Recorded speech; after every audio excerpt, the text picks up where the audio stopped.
ইফতারির পূর্ব মুহূর্তে দোয়া করুন, এটি ভুলে যাওয়া যাবে না। প্রতিদিন ইফতারিকে সামনে নিয়ে আমরা দোয়া করব, কারণ হাদিসে এসেছে সালাসু দাওয়াতিন মুস্তাজাবা, তিন ব্যক্তির দোয়া আল্লাহ তাআলার কাছে কবুল হয়ে যায়।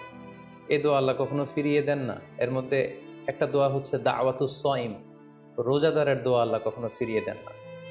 দাওয়াতুস সাইমি মাকবুল, এটা আল্লাহর কাছে কবুল হয়ে যায়।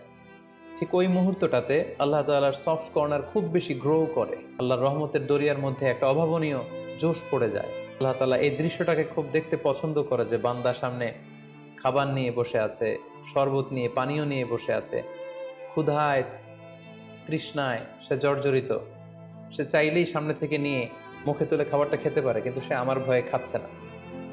তখন আল্লাহ তাআলা এই দৃশ্যটা দেখতে বড্ড পছন্দ করেন। ঠিক এই মুহূর্তে আপনি যখন বুদ্ধি করে আল্লাহ তাআলার কাছে চাইতে শুরু করবেন, কায়মনো বাক্যে চোখের পানি ছেড়ে, আপনি চাইতে দেরি হবে, এই দোয়া আল্লাহ তাআলার কাছে কবুল হতে দেরি হবে।